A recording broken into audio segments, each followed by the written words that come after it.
Hello students, I welcome you all to the commerce class. Last class we had seen about the introduction to management. We had seen about the meaning of management, concept of management and some of the definitions for management and whether the management is in science or not and how the management is different from administration and what are all the process of the management. So these things we had discussed about in the last chapter. So today we are going to see about the principles of scientific management. It is just like the same what we have seen in the management. Here also we are going to manage some things, but what we are doing now is we are going to manage the organization by implementing scientific techniques. That means we are going to manage the workforce by implementing scientific techniques in a fast and accurate manner. That means all the employees of the organization wants to complete the work very fast and in an accurate manner. So this principle was given by the Frederick Winslow Taylor. By short, we can call it as a F.W. Taylor. He has given the scientific management. So Mr. Frederick Winslow Taylor brought about a scientific approach to managing the workforce. I already said to you, workforce means employees. To managing the workforce after his experiments with the African and South American slaves employed in the coal field in England. By testing the African and South American slaves, test pannirkaru. So what is his aim? So his aim was absolute harmony. Harmony means that means both of them have to understand each other. Tamil we can call it as a mana orumaipadu. His aim was absolute harmony in workplace for overall productivity of the organization. So a company if the productivity wants to increase அப்படினா the productivity increase பண்றதுக்கு the employees of the organization wants to work in a wholeheartedly. சரிங்களா, they have to ஒரு மன உறுதியோட ரொம்ப சந்தோஷமா work பண்ணா மட்டுமே கம்பெனியோட ப்ரொடக்டிவிட்டி என்ன பண்ண முடியும், இன்க்ரீஸ் பண்ண முடியும். So that is the aim of the scientific management. So now to see the principles of scientific management. Science, not rule of thumb. Okay, rule of thumb means decisions taken by the manager as per their personal judgment. So personal judgment means suppose we are conducting an interview. So once the person is coming inside the interview hall. So what the interviewer will think? By seeing his outer appearance or by seeing him for the first time itself, the employer will judge him. So that thing we should not do that. So we should not judge it. We have to conduct many more number tests. After that only we have to judge whether this person is suitable or not. So rule of thumb means decisions taken by the manager as per their personal judgment. So in company we should not implement the technique of rule of thumb. So the next point, decision should be based on scientific inquiry. Suppose if we want to take any decision, we have to test the interview many more number of times. Avanga suitable illaya appdi solli nariya test conduct pannittu da enna panna mudiyum, avanga decide panna mudiyum. Next, this principle is concerned with the selecting the best way of performing a job through with the application of scientific analysis and not by the perception or hit and the trial methods. So ஒரு ஜாபை perform பண்றதுக்கு there are several methods, but அந்த ஒரு ஜாபை வந்து சீக்கிரமா குயிக்கா ரொம்ப அக்யூரேட்டா முடிக்கிறதுக்கு what are the methods having. So அந்த பெஸ்ட் மெத்தட் எடுத்து தான் we have to complete the work. Next principle is harmony, not discord. Harmony means I already said harmony means mana orumaipadu and discord, Tamil meaning for discord is disagreement. So ஒரு கம்பெனில the harmony should prevail within the company. The disagreement between the employees should not prevail. So there should be a complete harmony between the workers and the management. So workers ko management ku idaiyila there should be greater understanding. So both the management and the workers should realize the importance of each other. So for management, worker is also needed. For worker ko management is also needed. So both of them are equally important to each other. So management வந்து ஒரு worker வந்து சரியா அமையல அப்படினா he cannot able to complete the work on particular time. So worker participation வந்து ரொம்ப important. அதே மாதிரி ஒர்க்கருக்கும் ஒரு மேனேஜ்மெண்ட்டோட லெவல் வந்து ரொம்ப இம்பார்ட்டன்ட். ஒரு மேனேஜ்மெண்ட் இப்போ நம்ம எல்லாம் ஒர்க் பண்ணால் மட்டுமே ஒரு ஒர்க்கர் வந்து இஃப் யூ எல்லாம் ஒர்க் பண்ணால் மட்டுமே ஒரு மேனேஜ்மெண்ட்டால் என்ன பண்ண முடியும், ஒரு ஒர்க்கை வந்து குயிக்காக முடிக்க முடியும். ஸோ வந்து ப்ராஃபிட் வந்து எய்ம் பண்ண முடியும். ஸோ மேனேஜ்மெண்ட் ப்ராஃபிட் வந்தால் மட்டுமே வந்து ஒர்க்கருக்கு என்ன பண்ண முடியும், சேலரி பண்ண முடியும். இப்போ both of them are dependent to each other. For example, Japanese companies usually workers don't go on strike. So the Japanese companies workers, if they are feeling discomfort with the management பண்ற விஷயங்கள் புரியல பிடிக்கல, suppose the particular month if they are not given the adequate amount of salary இல்ல bonus ஏதோ something கொடுக்கல அப்படினா but employees they should not go on strike. But if at all they do so, they just wear a black belt and work even for more than the normal hours just to impress upon the management. So if they are feeling discomfort with the management அப்படின்னா, instead of going for strike, what they have to do is they have to wear a black patch and they have to still continue their work. சரிங்களா? They are showing their discomfort by wearing the black patch. சரிங்களா? So more than the normal levels, just to impress upon the management. Anyway, the management work has to be completed. The work will be completed only by the worker. But anyway, we have to show our discomfort. For that only we are wearing the black badge. So that their focus is on their demand so as well as organizational objectives. So worker demand என்ன ஆகணும், satisfy ஆகணும். அதே சமயம் ஆர்கனைசேஷனோட ஒர்க்கும் என்ன ஆகக்கூடாது, stop ஆகக்கூடாது. சரிங்களா? நம்மளோட டிமாண்ட் என்ன இருக்கும், we want to get a bonus. அதே மாதிரி ஆர்கனைசேஷனோட டிமாண்ட் என்ன இருக்கும், they have to make a profit. So both of them want to equally satisfy. So second point meaning என்ன பார்த்தீங்கன்னா, so there should be a perfect harmony between the workers and the management. Both of them have to realize, understand each other, and they have to work each other. Next, third principle is mental revolution. This also that's like a second point. Mental revolution பார்த்தீங்கன்னா, management as well as workers should aim to increase the profit of the organization. So என்ன பண்ணணும், both management and as well as workers, they have to make a mindset that he has to increase the profit of the organization. Worker நான் employee தானே, நான் இதுக்கு profit aim பண்ணும் அப்படின்னு நினைக்கக்கூடாது. என்னுடைய ஒர்க் என்ன அது மட்டும் செஞ்சுட்டு போகாம அடிஷனலாக என்ன பண்ணணும், I have to give the profit. So because of me the company has to enjoy the profit. That kind of attitude as ஒர்க்கரா வி ஹாவ் டு டெவலப். சரிங்களா? ஸோ நான் வாங்குற சேலரிக்கு மட்டும் ஐ ஷுட் நாட் ஒர்க். என்னால் because of me how the company is enjoying, என்னால் எவ்வளோ profit வருதோ அந்த பங்கை ஒரு கான்ட்ரிபியூஷனுக்கு நான் காரணமாக இருக்கணும் அப்படின்னு சொல்லணும். Next, second point, workers put in their best efforts so that the company make profit. என்னால் என்னென்னலாம் பண்ண முடியுமோ ஒர்க்கரால் how best he can able to give to the company-யோ அந்த best efforts he have to give to the company. And on the other hand, management should share part of profits with the workers. So அதே மாதிரியே so management also should share of profits. If the company is enjoying over profit அப்படின்னா they should share some of the profit to the worker. சரிங்களா? So once the worker they started receiving the profit அப்படின்னா they next time மறுபடியும் என்ன பண்ணுவாங்க, ரொம்ப அதிகமான effort கொடுத்து அதிகமாக வேலை செய்வாங்க. So once workers they feel respected, அவங்கள ரொம்ப மதிக்கிறாங்க அப்படின்னு தெரிய ஆரம்பிச்சாலே என்ன பண்ணுவாங்க, அவங்க ஹோல் ஹார்ட்டடாக அவங்களால எவ்வளோ முடியுமோ அவ்வளோ தான் என்ன பண்ணுவாங்க, கம்பெனிக்காக ஒர்க் பண்ணுவாங்க. ஸோ பை மென்டல் ரெவல்யூஷன் அப்படின்னு என்னன்னா, both management and workers they have to understand each other, and both of them will have to aim to increase the profit of the organization. Next, fourth point, cooperation, not individualism. So cooperation means what? The workers should be cooperate each other, management to workers, so they should cooperate என்ன பண்ணும், work பண்ணும்.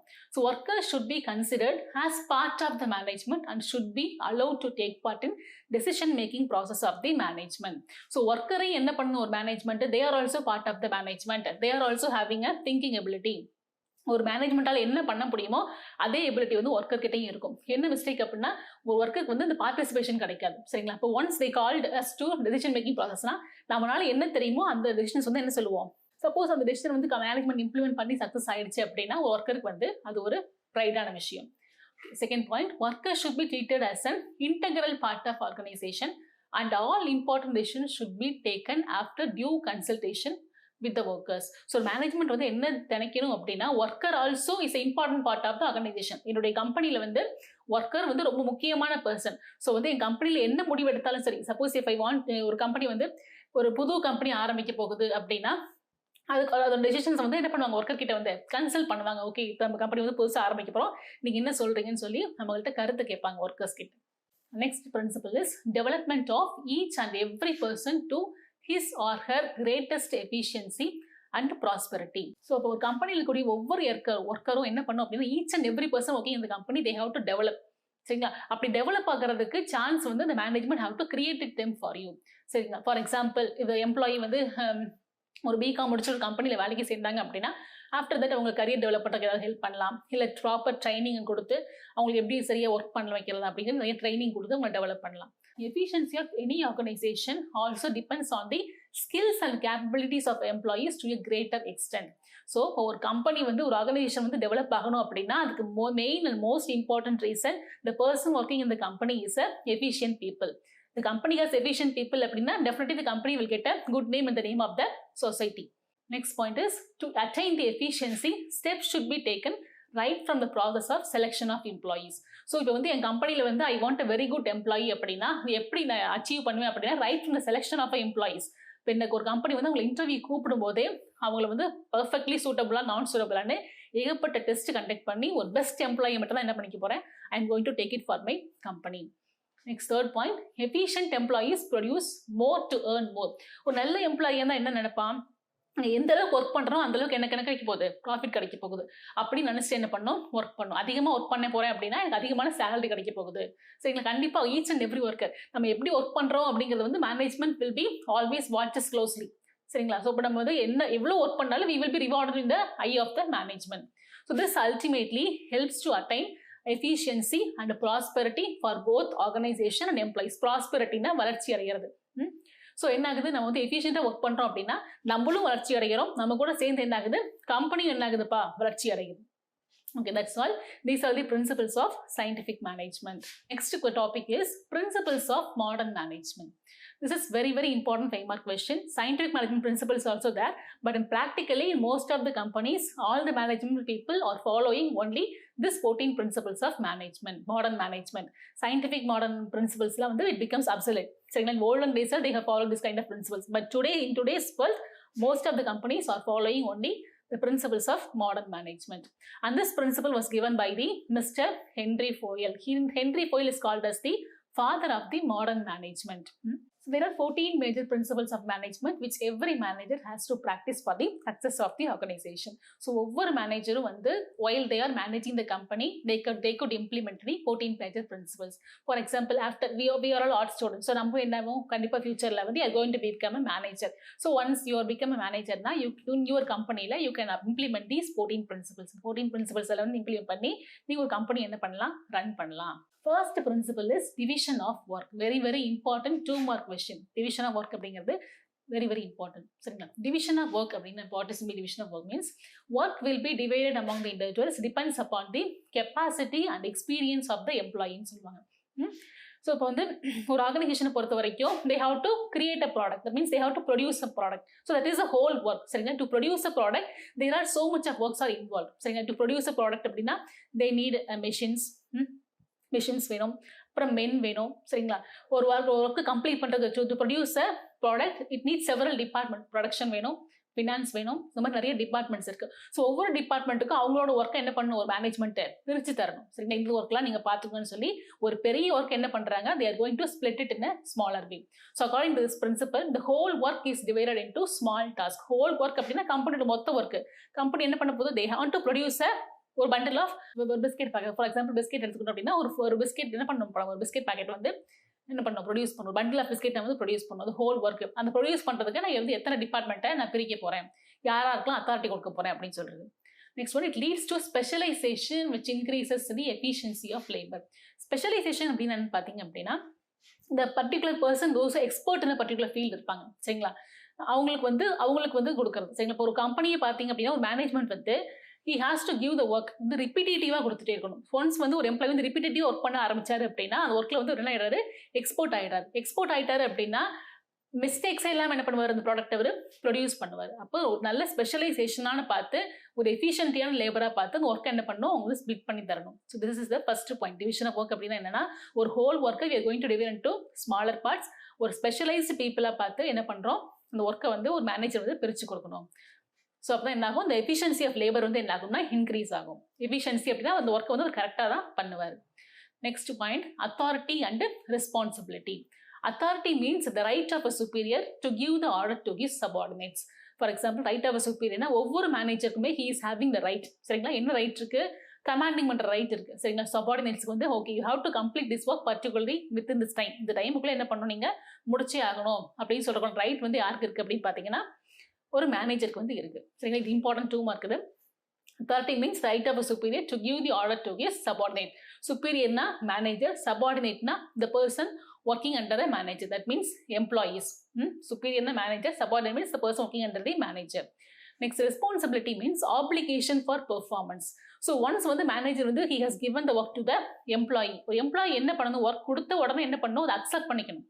சரி, accept பண்ணிக்கிட்டு ரொம்ப ஒபீடியண்டா என்ன பண்ணணும், அந்த ஒர்க்கை வந்து செஞ்சு முடிக்கணும். த ஆப்ளிகேஷன் ஃபார் பெர்ஃபார்மன்ஸ். ஒன்ஸ் வந்து ஒரு அத்தாரிட்டிவான பர்பிள் வந்து ஒரு ஒர்க்கை நம்ம கொடுத்துட்டாங்க அப்படின்னா நம்மளால அது எவ்வளோ பெஸ்ட்டாக கொடுக்க முடியுமோ என்ன பண்ணணும், அதை செஞ்சு நம்ம ரெஸ்பான்சிபிலிட்டியோட என்ன பண்ணணும், அந்த ஒர்க்கை நம்ம சீக்கிரமா ஃபினிஷ் பண்ணி கொடுத்துடணும். This called authority and responsibility.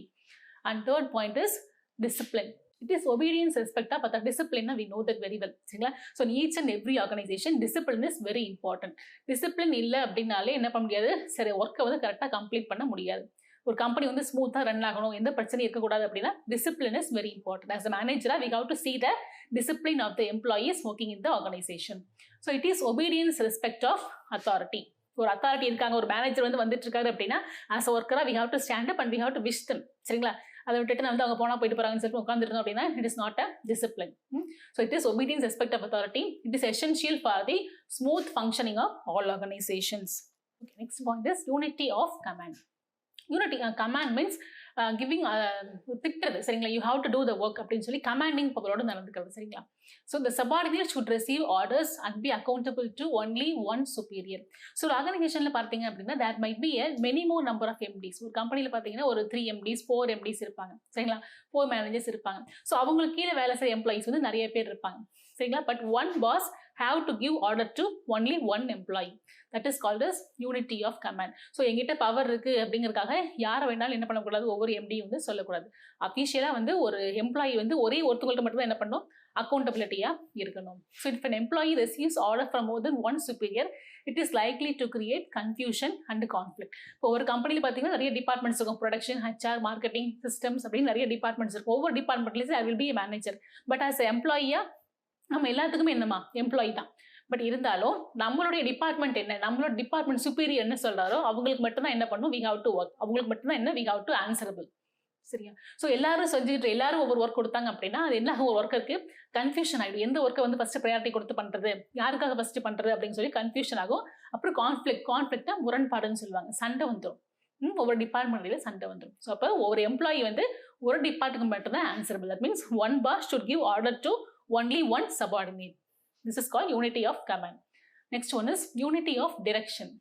Direction na, so you have to complete one work. So இந்த ஒரு ஒர்க்கை கம்ப்ளீட் பண்ணுறதுக்கு there might be a several more number of plans. For example, ஒரு மேக்ஸில் வந்து if you are going to do one sum அப்படின்னா there might be different kind of formulas. But எந்த formulas we are going to putனாலும் என்ன வருது போகிறது, we are going to derive the same answer. அதே மாதிரி தான். ஸோ வந்து ஒரு ஒர்க்கை கம்ப்ளீட் பண்ணுறதுக்கு வந்து நிறைய பிளான்ஸ் ஆஃப் பர்ஃபெக்ஷன் இருக்கும். சும்மா ஒரு மேனேஜர் வந்து என்ன பண்ணக்கூடாது, நீங்கள் இந்த பிளான் பண்ணுங்க இந்த பிளான் பண்ணுங்கன்னு சொல்லி மாற்றி சொல்லி அவர் வந்து கன்ஃபியூஸ் பண்ணக்கூடாது. ஸோ ஒரு ஒர்க்குனா they have to give only one plan of action for them and they should be under the control of only one manager. ஒரு மேனேஜர் என்ன சொல்கிறாரோ அதுபடி தான் என்ன பண்ணணும், நம்ம கேட்கணும். That means it is called unity of direction. Next point is subordination of individual interest to mutual interest. As a management, as a employee, we are having much interest. And personally, we are having some problems. And the personal problems, we should not come and show into the front of the organization. சரிங்களா? ஒரு வீட்டில் வந்து ஏதாவது ப்ராப்ளமாக இருக்கும், அதை வந்து மனசில் வச்சுக்கிட்டு மேனேஜர் வந்து ஆர்கனைசேஷனில் வந்து எம்ப்ளாயிஸ் கிட்ட என்ன பண்ணக்கூடாது, கத்தக்கூடாது. சரிங்களா? ஸோ பர்சனல் ப்ராப்ளம்ஸ் தான் ஒரு அசைனான அர்த்தம் ஓரமாக வச்சுக்கிட்டு கம்பெனியோட அப்ஜெக்டிவ் என்ன, டுடே என்னோட ஒர்க் என்ன, சரிங்களா, I have to complete this time of work அப்படின்னா அதை மட்டும் என்ன பண்ணி வச்சுக்கணும், ஒரு மேனேஜர் வந்து கன்சிடர் பண்ணிக்கிட்டு இருக்கணும். ஸோ மேனேஜ்மெண்ட் புட் அசைன் ஓரமாக வச்சுக்கிறது. பர்சனல் கன்சிடரேஷன் என்ன பண்ணிக்கூடாது, இன்னைக்கு என் பையனுக்கு நான் ஃபீஸ் கட்டணும்னு சொல்லிட்டு மனசில் வச்சுட்டு என்ன பண்ணக்கூடாது, மேனேஜர் வந்து ஒர்க் பண்ணக்கூடாது. சரிங்களா? கம்பெனிக்காகவே என்ன பண்ணணும், அவர் ஒர்க் பண்ணணும். கம்பெனியோட அப்ஜெக்டிவ் என்னவோ அதை மட்டும் தான் என்ன பண்ணணும், அவர் யோசிக்கணும். So management put aside personal considerations and put company objectives firstly. கம்பெனியோட அப்ஜெக்டிவ் மட்டுமே வந்து ஒரு ஃபர்ஸ்ட் பார்க்கணும். Next one is remuneration. Remuneration means salary or wages ன்னு சொல்லுவாங்க. remuneration னா salary ன்னு சொல்லுவாங்க. So workers must be paid sufficiently as this is the chief motivation of employees and therefore greatly influences productivity. So worker வந்து அவங்களுக்கு தகுதியான சம்பளத்தை என்ன பண்ணணும், அவர் வாங்கணும். சரிங்களா? ஃபார் எக்ஸாம்பிள் அவங்களோட குவாலிஃபிகேஷன் எங்கேயோ இருக்கு, அவர் வந்து MBA படிச்சிருக்காரு, MCA, qualification is according to his qualification workers must be paid. இல்ல according to his experience workers must be paid. அவங்க நல்ல சேலரி வாங்குறாங்க அப்படின்னாலே என்ன அவங்க பயங்கரமாக மோட்டிவேட் ஆகிடுவாங்க. சரிங்களா? ஸோ சாட்டிஸ்ஃபை ஆகிட்டாங்க அப்படின்னா அவங்களோட இன்ட்ரெஸ்ட் வந்து they will show in by giving higher productivity. அவங்க சந்தோஷமா இருந்தாங்க அப்படின்னா அவங்க என்ன பண்ணுவாங்க, ரொம்ப நேரம் ஒர்க் பண்ணுவாங்க. ரொம்ப நேரம் ஒர்க் பண்ணுறது மூலம் ப்ரொடக்டிவிட்டி இன்க்ரீஸ் ஆகுது. ப்ரொடக்டிவிட்டினா அதிகமாக என்ன பண்ண போகிறாங்க, ப்ரொடக்ஷன் பண்ண போகிறாங்க. Next one is remuneration payable should be fair and reasonable. சரிங்களா? அதே மாதிரி ஓவர் ரீசனபிள் ஓவர் ரெம்யூனரேஷனும் கொடுக்கக்கூடாது. அவங்க என் சொந்தக்காரங்க, சரிங்களா, அந்த 30% எல்லாத்துக்குமே ஈக்குவலாக என்ன பண்ணணும், நம்ம ட்ரீட் பண்ணணும். Remuneration payable should be fair. தகுதியான சம்பளத்தை என்ன பண்ணணும், அந்த எம்ப்ளாயிஸ்க்கு வந்து நம்ம தரணும்.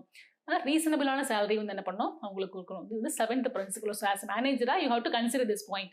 when you are fixing the salary for the employee அப்படின்னா you have to fix it with a fair ரீசனபிளாக என்ன பண்ணணும் சார். அதே மாதிரி அண்டர் பேயிங் பண்ணக்கூடாது. அண்டர் பேயிங்னா என்ன அர்த்தம்?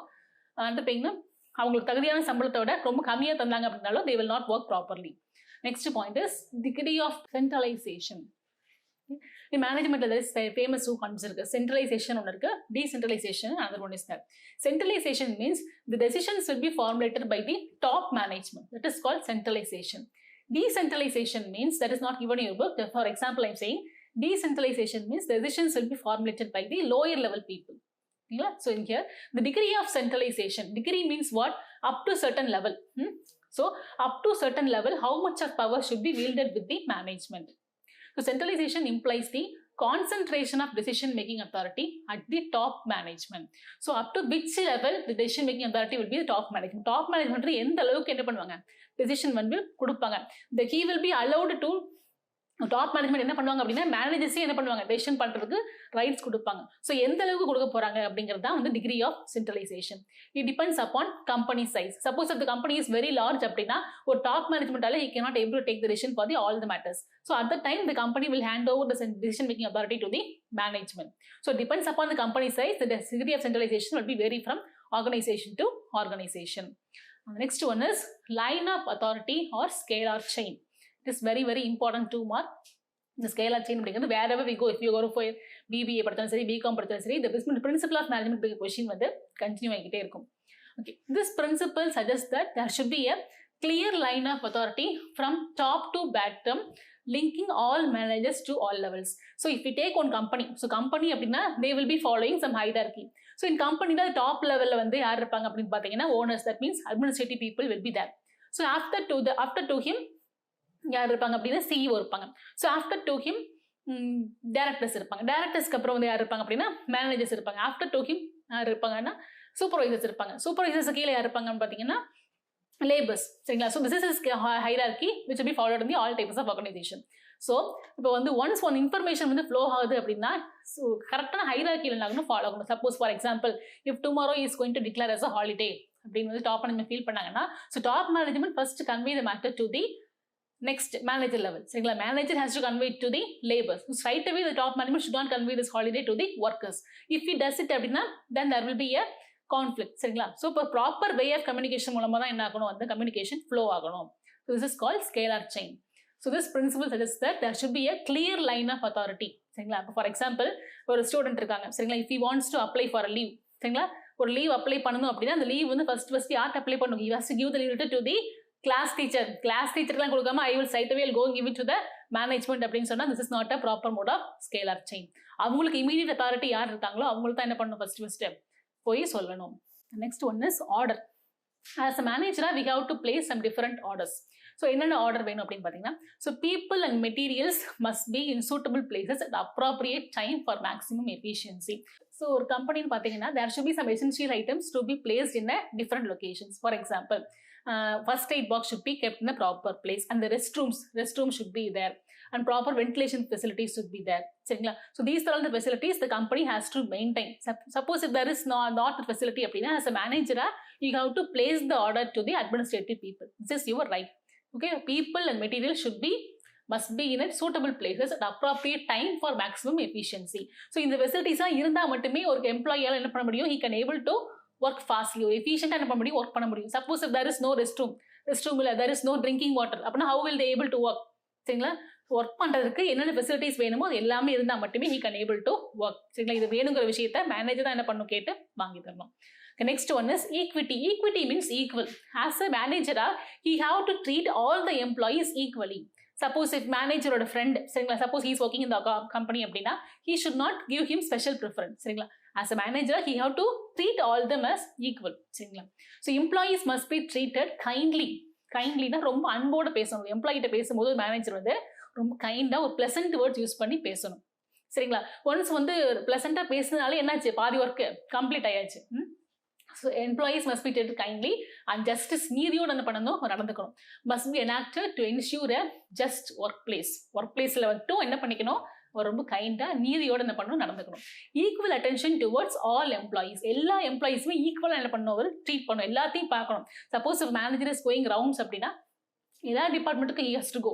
ஒரு இம்ப்ரெஷன் வந்து ஓகே அவங்கெல்லாம் நல்லா பண்ணுவாங்க அப்படின்னு சொல்லிட்டு பேரில் போகக்கூடாது. Suppose if you going around, you have to see all the employees working in the particular place. Next point is stability of tenure of personnel. Personnel means employees. Personnel அர்த்தம் employee. So there is a different names for employee. Personnel employee, workforce employee. Okay. The stability of tenure of personnel. Tenure means period. Okay, tenure period. So company அப்படின்னு பார்த்தீங்கன்னா ஒரு employee if he is joining newly to the company அப்படின்னா he has to work there for sufficient number of years. Suppose if he is immediately resigned after the company, உடனே வந்தோடனே resign பண்ணிட்டாரு அப்படின்னா அங்கே வந்து கம்பெனியில் ஏதோ ப்ராப்ளம் அப்படின்னு என்ன பண்ணுவாங்க as public will think. Okay, an organization to run smoothly, personnel must not frequently enter and exit the organization. ஒரு கம்பெனி வந்து if they want to work properly அப்படின்னா frequent entry and exit வந்து இருக்கக்கூடாது. ஒரு employee வந்தாங்க அப்படின்னா he has to work at least for 5 years. ஃப்ரீக்வெண்ட்டாக வந்துட்டு போயிட்டு இருந்தாங்க அப்படின்னா பப்ளிக்கை பொறுத்த வரைக்கும் ஒரு பேட் இமேஜ் என்ன ஆயிருக்கும், கிரியேட் ஆயிருக்கும். Next 13th principle is initiative. Initiative means management has to give the opportunity to the employees to come with new decision making. சரிங்களா? ஸோ புது ஐடியாஸ் நீங்கள் கொடுங்க அப்படின்னு சொல்லி என்ன பண்ணோம் அப்படின்னா ஒரு மேனேஜ்மெண்ட் வந்து சான்ஸ் கொடுக்கும். சப்போஸ் இந்த management wants to create some new product, ஒரு நியூ ப்ராடக்ட் கிரியேட் பண்ணும்போது இந்த மாதிரி ஒரு ப்ராடக்ட் கிரியேட் பண்ணும்போது உங்களோட ஐடியாஸ் சொல்லுங்க அப்படின்னு சொல்லி என்ன பண்ணணும் நம்ம கேட்கணும். இப்போ வந்து ஒரு கம்பெனியில் வந்து இப்போ fresh people is coming and join to the organisation அப்படின்னா they will be having fresh mind, they will be having more capacity, creative capacity than experienced people. So அந்த மாதிரியான பீப்புளுக்கு வந்து இந்த மேனேஜ்மெண்ட் இஸ் கிவிங் ஆப்பர்ச்சுனிட்டி அப்படின்னா they will come with beautiful answers, beautiful ideas என்ன பண்ணுவாங்க வருவாங்க. ஸோ இப்போ it is benefit for the company. Even though it is giving chance கொடுக்கறதுனால அது என்ன ஆகுது அப்படின்னா எம்ப்ளாயி டெவலப் ஆகுறாங்க, எம்ப்ளாயி மூலமாக என்ன ஆகுது கம்பெனியும் டெவலப் ஆகுது. Next 14th point, esprit de corps is also very very important, 2 marks. Another name for esprit de corps is team spirit. So as a manager you have to create more number of teams. For employee you have to split more number of teams. So அப்படி நீங்க split பண்றீங்க அப்படின்னா the team spirit will be there. சரிங்களா? So when there is நீங்க வந்து so which team is going to work complete the work first அப்படிங்கிற மாதிரி competition வச்சிட்டீங்க அப்படின்னா so all the workers will start working very fastly. So my team have to win அப்படிங்கிற spirit வந்து எல்லாத்துக்குமே வந்துடும். So as a manager you have to develop the team spirit among the employees. So team spirit helps develop an atmosphere of mutual trust and understanding. Mutual trust and understanding அர்த்தம். So ஒரு டீம்ல வந்து there might be 5 people. சரி, அந்த 5 people நடுவில் வந்து என்ன ஆகுது, மியூச்சுவல் ட்ரஸ்ட், பரஸ்பர நம்பிக்கை என்ன ஆகுது, டெவலப் ஆகுது. So team spirit helps to finish the task on time. So ஒவ்வொரு டீம் என்ன பண்ணுவாங்க, they are going to compete with each other and they are going to complete the task on the particular time. Okay students, now let us discuss the questions given in your book bag. First question is management is what does? Find out the answer. So management is done by the manager. Next question is management is and dash. So you all know that what is the answer. So management is both art and science. So in this lesson there will be a chances of asking more number of questions in your exams. So please read this lesson by today itself. Thank you.